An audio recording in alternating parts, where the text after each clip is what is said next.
والله بص، يعني هو طبعا مشهد الحقيقه مش لطيف خالص. عشان ابقى امين يعني من كل الاطراف، قناعاتي الشخصيه انا يلا. يعني مش لا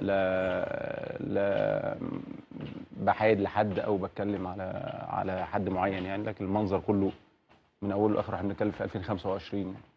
ما اعتقدش ان في حاجه في الدوريات حتى اللي حوالينا والاوروبيه، مش هتكلم في بشكل اوروبي واحترافي يعني، ان احنا اللي نشوف حوالينا. منظرنا اللي حوالينا حتى يعني نظام في وسط فوضى، فوضى في وسط نظام، كله بيدخل على بعضه يعني. حاجه بقت معتاده في اخر 7 8 سنين. ناس بنشوف منظر فرقه موجوده وفرقه تانية مش موجوده، وده مش حلو خالص يعني. اطراف كلها يعني ممكن اتكلم حتى على الاهلي نفسه في الواقع ديت، اتكلم على المنظومه ككل، سواء كان اتحاد الكوره او الرابطه او وزاره الشباب والرياضه او الانديه، الاهلي والزمالك وبيراميدز. اطراف كتير قوي جدا. في مشكله واحده. يعني لو هتكلم على مثلا اتحاد الكوره على الرابطه، ممكن يقول الاثنين بيضربوا في بعض اصلا يعني. ممكن تكون داخله في عناد، حد عايز يدخل طرف ضد طرف، وفي الاخر شفنا المنظر ده.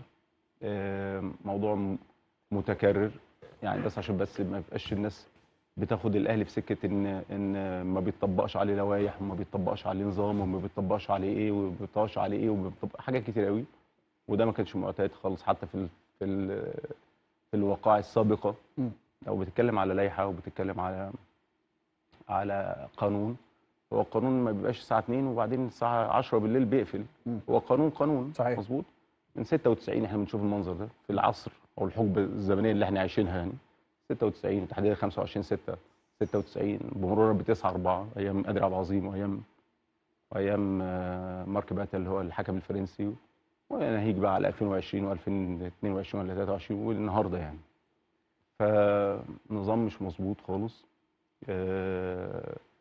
اطراف زي ما قلت لك متشابكه بشكل كتير قوي. يمكن ممكن تكون بند بيستند عليه بند تاني ما اعرفش مين. انا في الاخر انا مخصوم لي 3 نقاط. انا دلوقتي كراجل اهلاوي او راجل مشجع او مساند، انا محتاج حتى من حد من الاهلي نفسه يطلع يوضح لي الامر. انا اتخصم لي 3 نقاط ليه؟ يعني انا اتخصم لي 3 نقاط ليه؟ ما رحتش الماتش ليه؟ تمام. التوضيح، ما بتكلمش على البيان كمان، توضيح من الاهلي.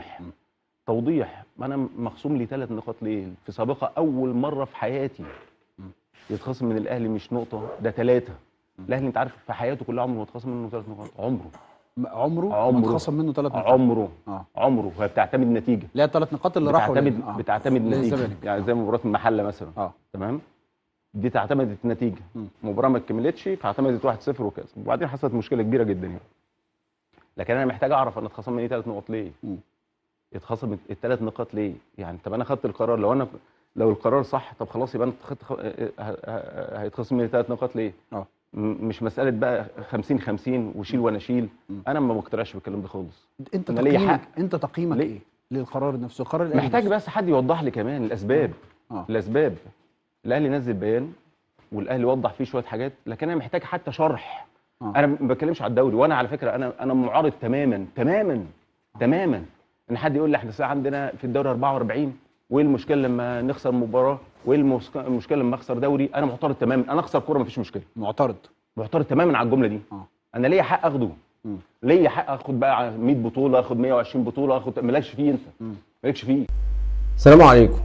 مع كل الاحترام للناس الاهلاويه المحترمين اللي شافوا ان النتيجه مش عاجباهم واداء كولر ما كانش جيد وعك في التشكيل، وانا ان كنت متفق مع بعض في اللي بيقولوه ان فعلا النتيجه مش كويسه بالنسبه للنادي الاهلي او لطموحنا في الوصول للبطوله، وكمان بعد برضو العك من جانب كولر في المباراه. لكن الحقيقه اللي انا عايز اقوله برضو ان النتيجه مش سيئه زي ما الناس بتقول، لان يا جماعه احنا بنلعب في مباراه في دوري ابطال افريقيا وفي النهائيات، وما تبصش ابدا لنتيجه بيراميدز اللي هو فاز على الجيش المغربي الملك المغربي. الجيش الملك المغربي لا يقارن اطلاقا بالهلال السوداني في النسخه دي. الهلال السوداني النسخه دي يا جماعه من اقوى الفرق الموجوده ان لم يكن اقواها.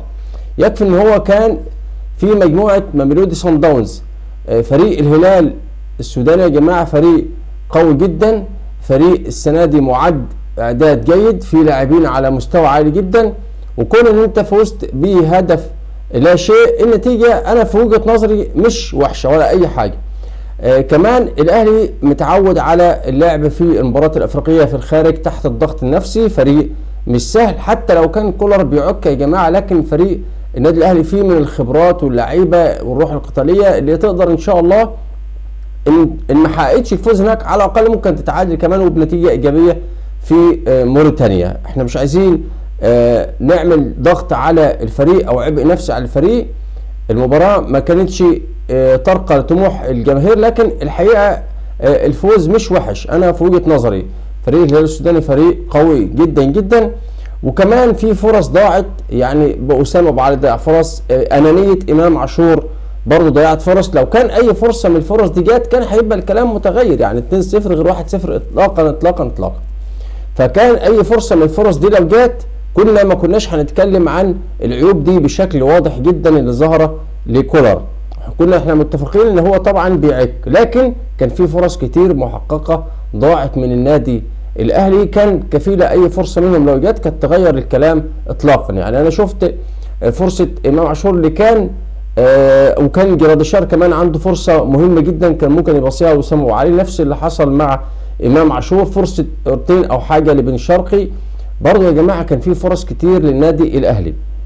كمان فريق الهلال السوداني لما حس بالضغط اتكتر بصوره كبيره جدا قدام مرماه، وكان دفاعه منظم الى حد كبير، وكمان كان ليه هجمات بعض الهجمات الخطيره على النادي الاهلي. احنا عايزين نكمل خلف فريقنا واستعداد قوي. المباراه الثانيه بعد اسبوع يا دوبك هنلتقط الانفاس يوم ولا اتنين وهنسافر، لان المباراه في موريتانيا. ان طبعا لو الاتحاد الافريقي ما استجابش لطلب الهلال السوداني انه كان عايزين المباراه الى ليبيا. الحقيقه انا شايف ان رغم ان ده طلب الهلال السوداني، انا شايف ان ليبيا هتكون اقرب وافضل للاهلي كمان، لان طبعا مهما كان هو صحيح في جاليه سودانيه كبيره جدا في ليبيا، لكن برضه في مصريين كتير في ليبيا، والاهلي برضه مش هيلعب في مكان غريب. برضه ليبيا ليست غريبه وبها مشجعين كتير جدا جدا للنادي الاهلي، وحتى لو كان في قلب مشجعين كتير، الاهلي اتعود لعب قبل كده في ام درمان،